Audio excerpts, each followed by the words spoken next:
اللهم صل على سيدنا ومولانا محمد.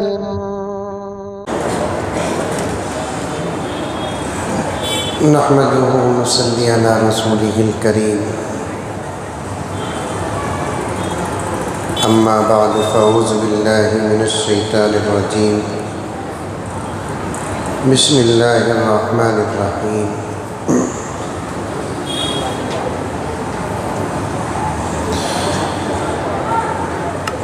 معزز سامعین کرام،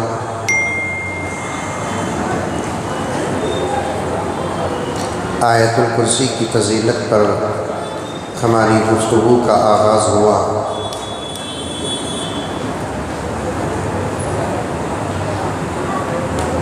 بات چلتے چلتے کل ایک سوال پیدا ہوا اور سوال کا جواب بڑی گہرائی کے ساتھ دینا بھی ہے اور ضروری بھی ہے۔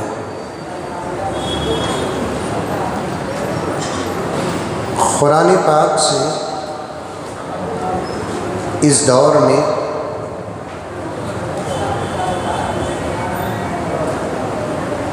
غیروں نے جتنا فائدہ اٹھایا، 100، 150، 200 یا زیادہ سے زیادہ 300، 400 سال کے اس مختصر سے عرصے میں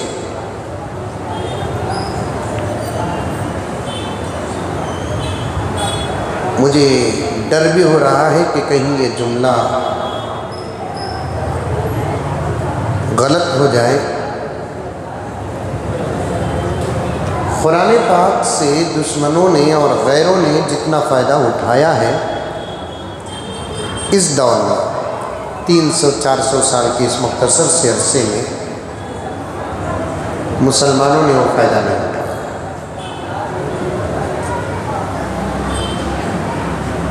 مسلمانوں کے نزدیک اس کتاب کی حیثیت کیا ہے؟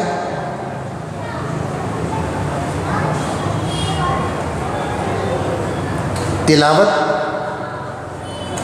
نماز میں پڑھی جانے والی کتاب، جہیز میں دی جانے والی کتاب۔ خدا نہ خواستہ کسی کو کوئی اثرات جادو کے ہو جائے تو جادو کے توڑ کے لیے پڑھی جانے والی کتاب۔ اس وقت مسلمانوں کے لیے اس کتاب کی یہی حیثیت ہے۔ میں کل بھی کہا، اس سے پہلے بھی کہتا ہوں، دیگر حضرات اساتذہ و علماء کہتے ہیں، کتابوں میں یہ جملے بہت پڑے ہیں۔ میں یہ بھی نہیں کہتا کہ یہ کتاب جو ہم مانتے ہیں یہ نہیں ہے، یقیناً گھر میں رکھنے کے لائق کتاب ہے، پڑھنے کے لائق کتاب ہے، تحفے میں دینے کے لائق کتاب ہے۔ نماز میں اگر اس کتاب کا کوئی حصہ نہ پڑھیں گے تو نماز ادا نہیں ہوگی، اور کسی کو خدا نہ خواستہ شیطان وغیرہ پکڑ لیا تو اسے اتارنے کے لیے ضرور یہ تمام باتیں اپنی جگہ پر ضرور ہیں۔ لیکن اس کے علاوہ اگر دنیا میں انسان ترقی کرنا چاہتا ہے تو اس کی ترقی کے لیے سوائے اس کتاب کے دنیا میں کوئی کتاب نہیں ہے۔ قرآن پاک میں 2 جگہ اللہ تبارک و تعالیٰ نے ارشاد فرمایا، جس کو آج کی تلاوت میں 1 مرتبہ آیا ہے، افلا یتدبرون القرآن، کیا تم لوگ قرآن پہ غور و فکر نہیں کرتے؟ کیا تم لوگ قرآن میں غور و فکر نہیں کرتے؟ سب کچھ ہے قرآن پاک میں۔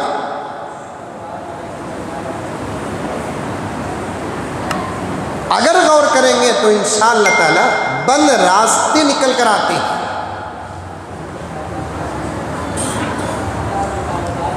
اسی لیے میں نے کل ایک سوال پیدا ہوا تو نوجوانوں کو بطور خاص میں نے توجہ دلائی کہ اس پر غور کریں۔ میرے نبی سے پہلے 1,24,000 انبیاء دنیا میں تشریف لائے یا اس سے بھی زیادہ۔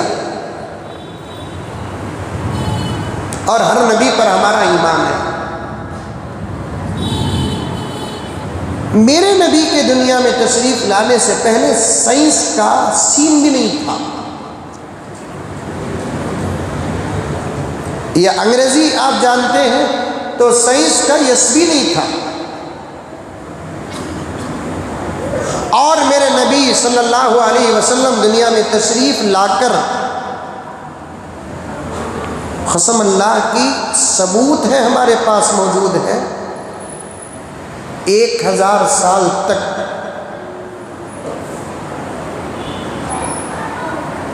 سائنس پر اگر کسی کا راج تھا تو وہ صرف مسلمانوں کا راج تھا۔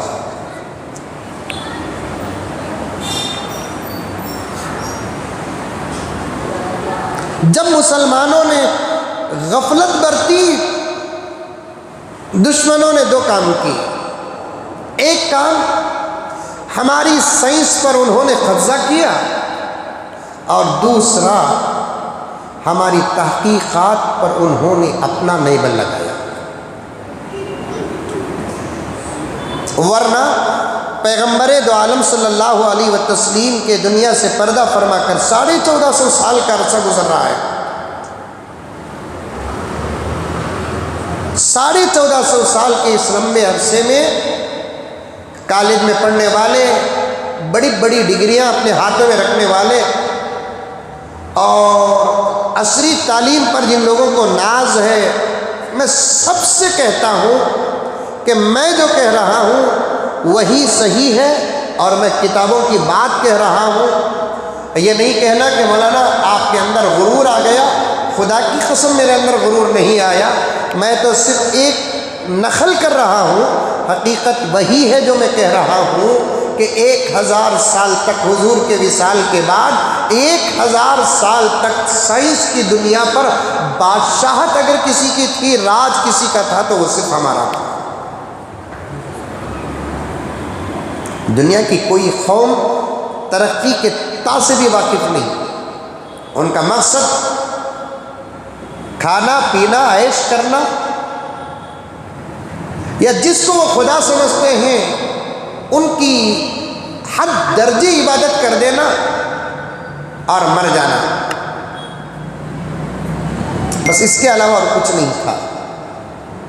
آج جو عیسائیت یہ کہتی ہے کہ سائنس ہم نے ایجاد کی ہے، اور آج جو عیسائیت کہتی ہے سائنس کو ہم نے دنیا کے اندر اظہار کیا، پرچار کیا، غلط ہے، صاف غلط ہے۔ آپ کو میں ایک بات عرض کہتا ہوں، آپ سنیں گے تو تعجب میں پڑ جائیں گے۔ عیسائی لوگ سائنس کے کٹر مخالف تھے، سائنس کے زبردست کٹر مخالف تھے عیسائی لوگ۔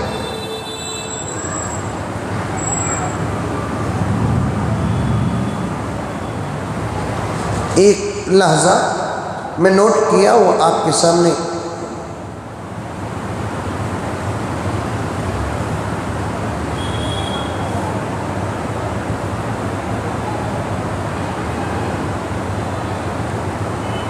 جی مل گیا۔ عیسائی لوگ جو تھے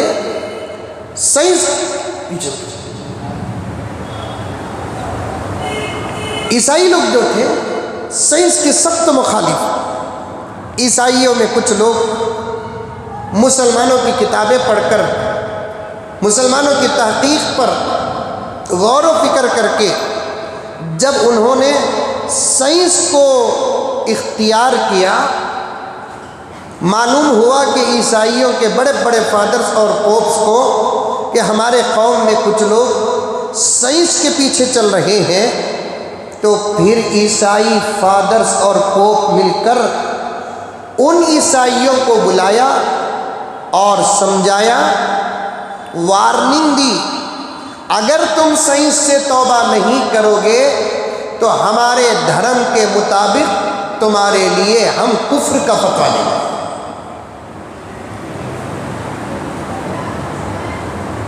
تم سائنس کو چھوڑنا پڑے گا۔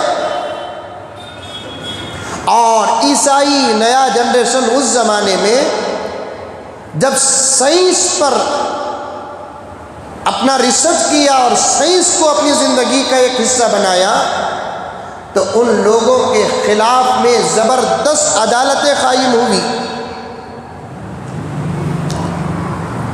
انہی سائنس کو اختیار کرنے والوں میں ایک بڑا سائنسدان، آپ کو سن کر تعجب ہوگا، کتابوں میں لکھے ہیں، عیسائی فادرز اور عیسائی پوپ تقریباً سائنس پڑھنے والے 3 لاکھ اسٹوڈنٹس کو موت کے گھاٹ اتارا. آج ہم پر الزام لگاتے ہیں مسلمان سائنس کا مخالف ہے، مسلمان سائنس کو مانتا نہیں ہے، مسلمان ترقی کا مخالف ہے، مسلمان ترقی سے بالکل دور ہے، مسلمان صرف 2 رکعت 4 رکعت رمضان کے روزے فلاں اور فلاں کرتا رہتا ہے، مسلمان کو تو ترقی یافتہ دنیا سے کوئی تعلق نہیں ہے. یہ سراسر غلط اور پروپیگنڈا ہے، اور ان غلط باتوں میں ہمارے اپنے کچھ احمق بھی داخل ہو گئے، ہمارے اپنے کچھ بیوقوف داخل ہوئے. اٹھا کر دیکھیے، کتابوں میں لکھا ہے 3 لاکھ سے زائد لوگوں کو موت کی سزا دی، 32,000 عیسائی سائنسدانوں کو کفر کا فتویٰ لگا کر زندہ جلایا گیا. سائنس کے عیسائی اتنا کٹر مخالف تھے. 1450 سال سے لے کر اب تک، میرے پاس اور بھی باتیں ہیں، کہیں میری تقریر کا عنوان دور نہ چلے جائے، 1450 سال سے لے کر اب تک خدا کی قسم صحابہ کے بعد اماموں کا زمانہ جب سے شروع ہوا اس وقت سے لے کر اب تک ایک فتویٰ بتاؤ جو کسی مدرسے سے شائع ہوا ہو کہ ہمارے مدرسے اور ہمارے علماء نے سائنسدان کے لیے کفر کا فتویٰ دیا، جبکہ بڑے بڑے سائنٹسٹ پیدا ہوئے ہیں. کل انشاءاللہ تعالیٰ میں بتاؤں گا اسلام میں کون کون سائنٹسٹ پیدا ہوئے ہیں اور مسلمانوں نے کیا بہترین چیزوں کو سب سے پہلے ایجاد کیا ہے. کل میں آپ کے سامنے بتاؤں گا. آج چونکہ مجھے آگے بڑھنا ہے، وقت کا تقاضا بھی ہے. 3 لاکھ عیسائی جو سائنس کو اپنا سبجیکٹ بنایا. SLC پاس کرنے کے بعد PUC فرسٹ ایئر یا سیکنڈ ایئر میں ہمارے نوجوانوں کو، بچوں کو کالجز کے اندر سبجیکٹ انتخاب کرنے کا موقع دیتے ہیں. کیا بھی کریں گے آپ، کیمسٹری کریں گے یا میتھس لیں گے یا سائنس لیں گے، فلاں لیں گے، میڈیسن کیا کیا کی ہے نا وہ. ویسے وہ نوجوان جنہوں نے مسلمانوں کے سائنس سے متاثر ہو کر سائنس کو اپنا مشغلہ بنایا اور اپنے علم کا حصہ بنایا، ایسے نوجوانوں کو تقریباً 3 لاکھ نوجوانوں کو موت کی سزا دی اور 32,000 نوجوانوں کو زندہ جلایا گیا. اس میں سے ایک مشہور علم حیات اور طبیعیات کا مشہور عالم، ان میں بھی عالم، جاننے والے کو عالم کہتے ہیں. عالم اصل میں قرآن حدیث پڑھنے والے کو عالم نہیں کہتے، کسی بھی فن جاننے والے کو عالم کہتے ہیں. چلتے چلتے یہ لفظ علماء کے لیے خاص ہو گیا. عیسائیوں کا ایک بڑا سائنٹسٹ جس کا نام برونیو، کیا نام؟ برونیو، زبردست سائنٹسٹ. جب وہ ساری دنیا آسمان سے نیچے اور زمین کے اوپر کی تمام چیزوں پر تحقیق کر کے نتیجے نکال رہا تھا تو عیسائی اس زمانے کا پوپ ان کو بلا کر کہا، تو گمراہ ہو گیا، تو مرتد ہو گیا، تجدید کر ایمان کا، توبہ کر، پھر ہمارے مذہب میں داخل ہو، سائنس کو چھوڑ. مارے ڈر کے وہ کیا کیا کہ سائنس کو چھوڑ دیا. اور ایک عالم ان کا مشہور گلیلیو، انگلش میں لکھا ہوا ہے، مجھے پڑھنے میں غلطی ہو سکتی ہے، آپ صحیح کر لیں. اس کو صرف اس وجہ سے موت کے گھاٹ اتارے. آپ سنیں گے تو ہنسیں گے کہ گلیلیو جو ایک سائنٹسٹ گزرا ہے، اسے خود عیسائی لوگ مل کر موت کے گھاٹ اتارے. اس مسئلے پر اتارے، اس نے آسمان سے نیچے اور زمین سے اوپر رہنے والی تمام چیزیں، زمین، سورج، چاند اور دوسرے ستارے، تب تمام چیزوں پر ریسرچ کر کے وہ یہ نتیجہ نکال کر لوگوں کے سامنے پیش کیا کہ سورج کے اطراف زمین گول پھرتی ہے. آج بھی ہمارے بچے اسکول میں پڑھتے ہیں تو ان کو اسکول کے 6ویں یا 5ویں یا 4تھی کلاس میں پڑھایا جاتا ہے کہ سورج کے اطراف زمین پھرتی ہے. سورج زمین کے اطراف نہیں پھرتا، بلکہ سورج کے اطراف چاند بھی پھرتا ہے، زمین بھی پھرتی ہے. آپ لوگ منڈی ہلا رہے ہیں تو مجھے احساس ہو رہا ہے کہ آپ لوگوں کو یہ سبق یاد ہوگا. سورج کے اطراف زمین پھر رہی ہے. اس نے نتیجہ نکال کر پیش کیا، اسے بلائے، سمجھائے، اس پر کئی میٹنگیں ہوئیں. اس کے بعد اس کے لیے موت کی سزا سنائی گئی. موت کی سزا کیسی سنائی گئی؟ کیا اس کو پھانسی دی جائے، یا اس کو تلوار سے مارا جائے، یا نہیں تو اسے زندہ جلایا جائے. آخر ایک آدمی فادر اٹھ کر کہتا ہے یہ اتنا غلیظ ہو گیا ہے کہ اسے پھانسی بھی نہ دی جائے، اسے تلوار سے بھی نہ مارا جائے، اسے زندہ آگ میں ڈال دے، کیونکہ اس کا خون زمین میں پڑنے کی بھی لائق نہیں ہے، اتنا گندا ہے. اچھا، ایک سوال یہ پیدا ہوتا ہے کہ اس نے ایک ریسرچ پیش کیا کہ زمین سورج کے اطراف پھرتی ہے، تو اس میں ان کو کیا گناہ نظر آیا کہ اتنی بڑی سزا دیے ہیں. آپ سنیں گے تو تعجب کریں گے.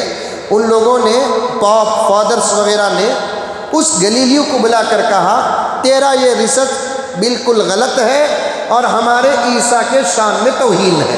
ارے بھائی، زمین اگر سورج کے اطراف گردش کرتی ہے تو اس میں حضرت عیسیٰ کے شان میں گستاخی کیا ہو گئی ہے؟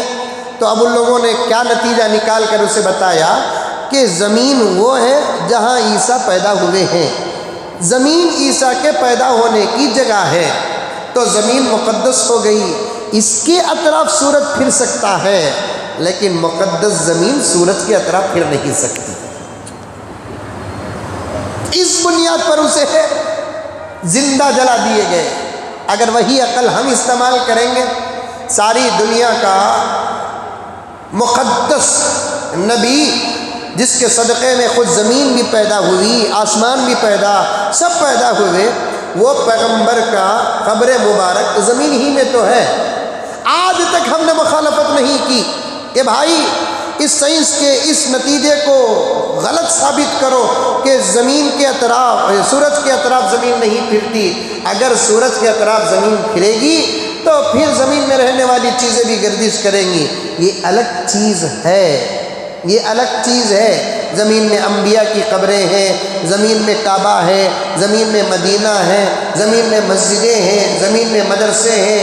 اب یہ اگر سورج کے اطراف پھرتے ہیں تو ان کے شان میں کوئی گستاخی نہیں ہے، ان کے شان میں کوئی گستاخی نہیں. انہوں نے اسے گستاخی کا یہ بنا کر اور سائنس پر کام کرنے والوں کو موت کی سزائیں سنائی ہیں، موت کی سزائیں سنائی ہیں. لیکن مسلمانوں نے کبھی ایسا کام نہیں کیا. 1000 سال تک رب کعبہ کی قسم، سائنس پر اللہ کی قسم مسلمانوں کا راج تھا. بڑے بڑے محدثین سائنسدان رہے ہیں، بڑے بڑے مفسرین سائنسدان رہے ہیں، بڑے بڑے اولیاء سائنسدان رہے ہیں. چلو آج ہی میں آپ کے سامنے پیش کر دوں کہ مسلمانوں نے کیا کیا چیزیں بنائی ہیں. دنیا والے خواہ مخواہ اسلام کو اور مسلمان کو بدنام کرتے ہیں، اور ہمارے مسلمان بھی اس پر یقین کر لیتے ہیں.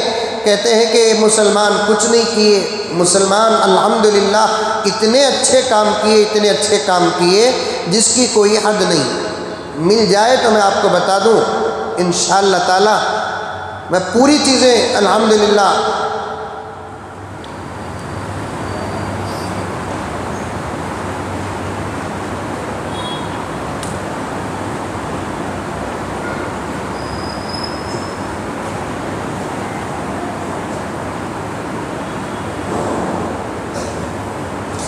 کبھی کبھی وقت میں ملتی نہیں چیزیں. یہ میں کل بتاتا ہوں آپ کے سامنے.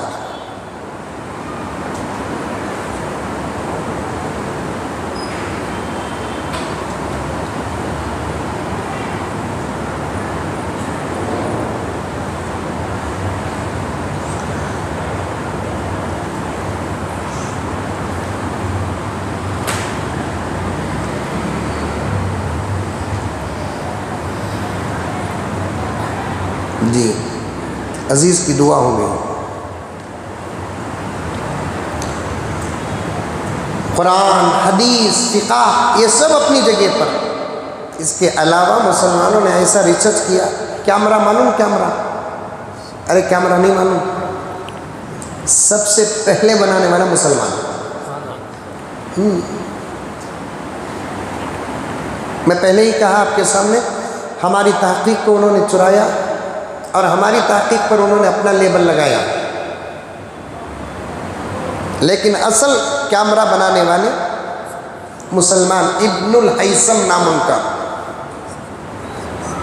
سب سے پہلے کیمرہ بنانے والے. دنیا میں سب سے پہلے کیلنڈر ایجاد کرنے والے مسلمان تھے. عمر خیام. آپریشن سے پہلے مریض کو بے ہوش کرنے کا طریقہ سب سے پہلے ایجاد کرنے والے مسلمان. زکریا الرازی. الجبرا، آپ انگریزی میں کیا کہتے ہیں اسے؟ وہی کہتے ہیں جبرا، الجبرا. الجبرا ایجاد کرنے والے سب سے پہلے مسلمان موسیٰ الخوارزمی. زمین میں آنے والے زلزلوں کی سب سے پہلے، زمین میں زلزلے آنے سے پہلے وہ زلزلے آنے کے خبر کو معلوم کرانے والا جو آلہ سب سے پہلے پیدا کیے وہ بنانے والے بھی مسلمان تھے، ابن سینا. کپڑا اور چمڑے کو رنگ کرنے اور گلاس بنانے والے سب سے پہلے انہوں بھی مسلمان، ابن سینا. اسٹیل بنانے کا فارمولا سب سے پہلے ایجاد کرنے والے مسلمان، ابن سینا. مصنوعی دانت سب سے پہلے بنانے والے ابو القاسم الزہروی. ٹیڑھے دانتوں کو سیدھا کرنے کا فارمولا سب سے پہلے بنانے والے ابو القاسم الزہروی. میرے پاس 100 سے زیادہ سائنسدانوں کے نام ہیں، ترتیب سے پیش کرتے آ رہا ہوں. میں 100 پیش نہیں کروں گا، 10-12 پیش کر دوں گا، اس کے بعد موقع مل جائے جب چاہے آپ کے سامنے پیش کروں گا. دوائیں بنانے والے، درد کی دوا سب سے پہلے بنانے والے حضرت ابن سینا.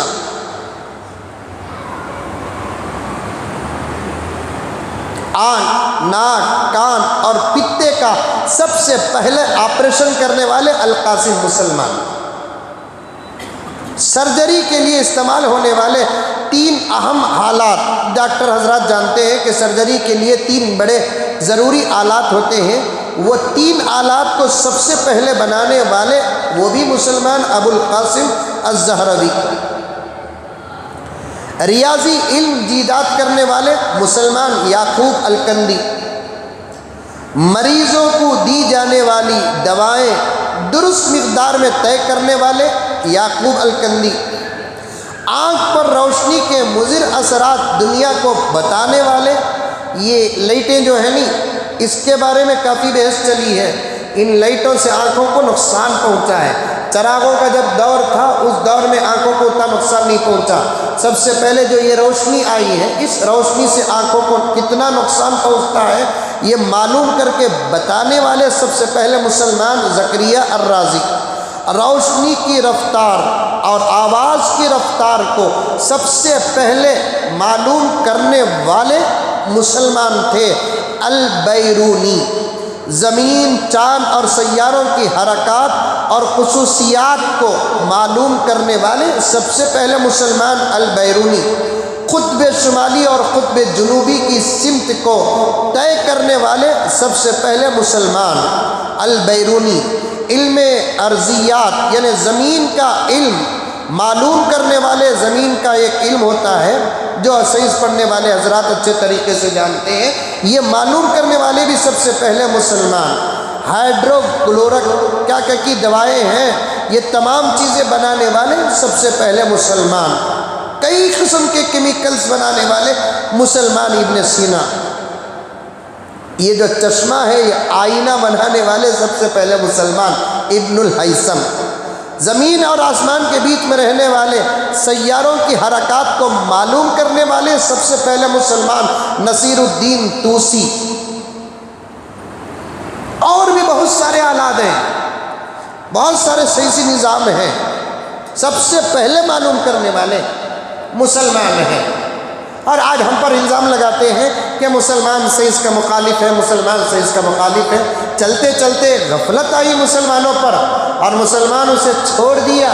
خاص طور پر جب اندلس ہمارے ہاتھ سے گیا تو سب سے بڑا مسلمانوں کا نقصان وہاں سے ہوا۔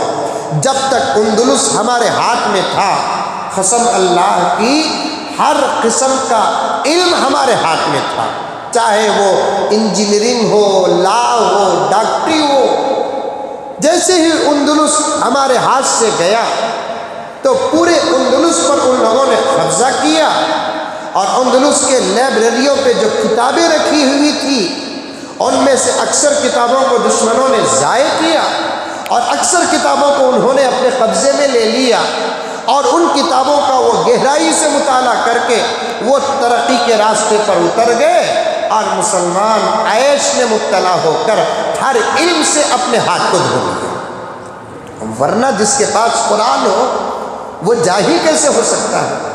اللہ تعالیٰ نے سب سے بڑی چیز ہمارے ہاتھ میں عطا کر دی ہے۔ کل کے سوال کا آج جواب دے دوں میں آپ کے سامنے۔ جو لوگ کہتے ہیں کہ سائنس کو ہم نے فروغ دیا، سائنس ہماری ترقی ہے اور ہم نے سائنس کو آگے بڑھایا ہے، سراسر جھوٹ ہے۔ حضور پاک صلی اللہ علیہ وسلم سے پہلے کسی قسم کی کوئی ترقی نہیں تھی، پیغمبر صلی اللہ علیہ وسلم کے آنے کے بعد ہی ترقی ہے۔ تو اس کا مطلب یہ ہے کہ ہر نبی آیا تو اس وقت کی ضرورت لے کر آیا، میرا نبی آیا قیامت تک کی ضرورت لے کر آیا۔ ہر نبی آیا اس وقت کی ضرورت لے کر آیا، میرا نبی آیا تو قیامت تک کی ضرورت لے کر آیا۔ اگر جو لوگ کہتے ہیں کہ سائنس کو ہم نے ایجاد کی ہے اور سائنس پر ہمارا راج ہے اور ہم ہی سائنسدان ہیں، تو اب ان سے سوال کرنا چاہیے کہ بھائی تمہارے نبی کے زمانے میں یہ تمام کام ہو جانا تھا، کیوں نہیں ہوئے؟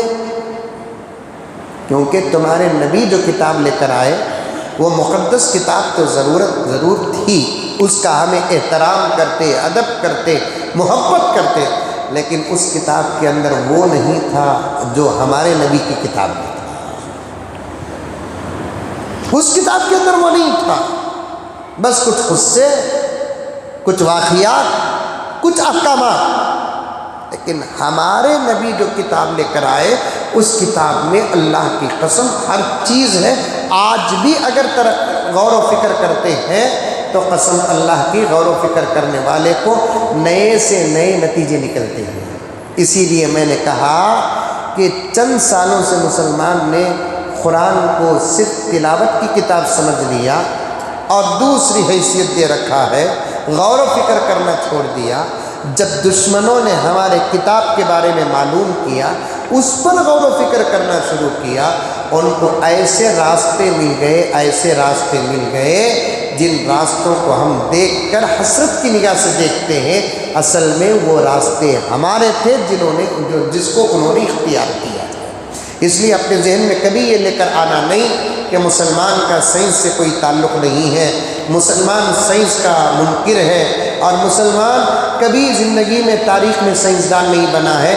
اچھے سائنسدان ہم میں پیدا ہوئے، اچھے سائنس کے انکشافات ہمارے سے ہوئے ہیں، اور اچھی چیزوں کا انکشاف ہم نے قرآن پڑھ کر ہمارے بڑوں نے نکالا ہے۔ چند دنوں سے ہم لوگ اس کو غور و فکر کرنا چھوڑ دیا۔ قرآن وہی دو جگہ ارشاد فرماتا ہے، افلا یتدبرون القرآن، کیا تم قرآن میں غور و فکر نہیں کرتے؟ ام علی قلوب اقفالها، یا تمہارے دلوں پہ تالے پڑ چکے ہیں۔ قرآن تو غور و فکر کرنے والی کتاب ہے، قرآن غور و فکر کرنے والی کتاب ہے۔ آج صبح ہی میں حضرت مولانا خلیل الرحمن سجاد نعمانی دامت برکاتہم کا ایک خطاب سن رہا تھا۔ حضرت جتنے درد کے ساتھ فرما رہے ہیں کہ آج امت قرآن سے بہت دور ہو گئی ہے، قرآن پر غور و فکر کرنا چھوڑ دیے۔ حضرت فرماتے ہیں سب سے بڑا کبیرہ گناہ ہے قرآن پاک پر غور و فکر نہ کرنا۔ قرآن کے معنی اور مطالب کو معلوم نہ کرنا سب سے بڑا گناہ ہے۔ آج امت میں قرآن نہ صحیح پڑھنا آتا ہے، نہ قرآن کے ترجمے آتے ہیں، نہ قرآن کی تفسیر پر گئے ہیں۔ قرآن کیا چھوڑے، ہم سے ہر چیز چھوٹ گئی۔ قرآن کو تھامو، قرآن پر غور و فکر کرو۔ انشاءاللہ تعالیٰ بقیہ باتیں کل آپ کے سامنے عرض کروں گا۔ دعا کیجئے کہ اللہ تعالیٰ مجھے اور آپ کو سب کو سمجھنے اور عمل کرنے کی توفیق عطا فرمائے، آمین۔